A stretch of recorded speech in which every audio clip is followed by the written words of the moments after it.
Bonjour à tous, nous poursuivons avec la deuxième Mishnah du deuxième Pérek. La Mishnah nous dit Lo yamid adam tanur betoch habayit. Un homme n'a pas le droit de mettre un four dans sa maison, elaim ken yeshal gabav govar ba'amot, sauf à condition qu'il y ait au-dessus du four jusqu'au plafond, qu'il y ait au moins la hauteur de 4 amot, à peu près de 2 mètres. Pourquoi ? Pour ne pas que le feu de ce four brûle le plafond. On parle bien sûr qu'il a donc des voisins et donc il ne doit pas causer de dommages aux voisins. Aya ma'amido ba'aliya, dans le cas où quelqu'un habite à l'étage, donc c'est lui qui est au premier étage, et là il doit se soucier de celui qui habite en dessous, donc au rez-de-chaussée. Il faut qu'il y ait sous le four au moins ma'aziva. Ma'aziva, c'est le mélange de plâtre, de ciment, de boue qu'on mettait à l'époque sur ce qui servait de sol et donc de plafond du rez-de-chaussée.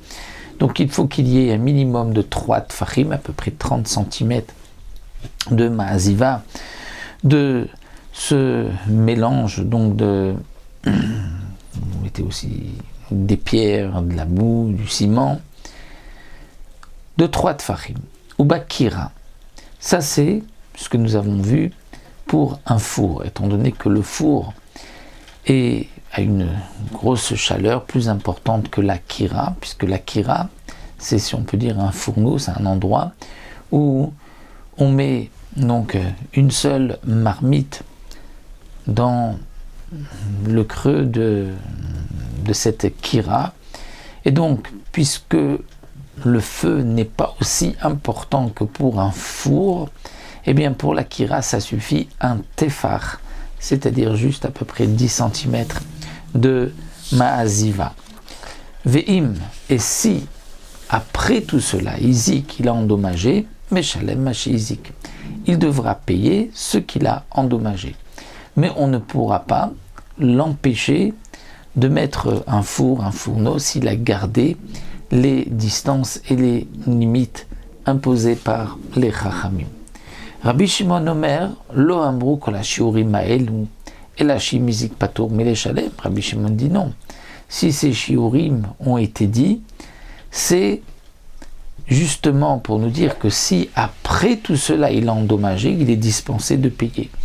C'est-à-dire que les Chachamim ont donné ce shiur pour nous éloigner d'un dommage, mais pas seulement les Chatrila pour nous éloigner, pour dire que si malgré tout il a endommagé, il doit payer, mais au contraire, pour dire que non, que si il a endommagé, avec tout cela, il est patour, puisque c'est un peu comme, si on peut dire, un cas de onès, de cas de force majeure.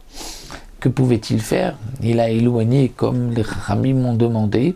Si ensuite il y a eu un dégât, eh bien c'est bidei shamaim, c'est-à-dire que ce n'est pas de ma faute, c'est que c'est le ciel qui l'a voulu. Et donc pour Rabbi Shimon, il en sera dispensé.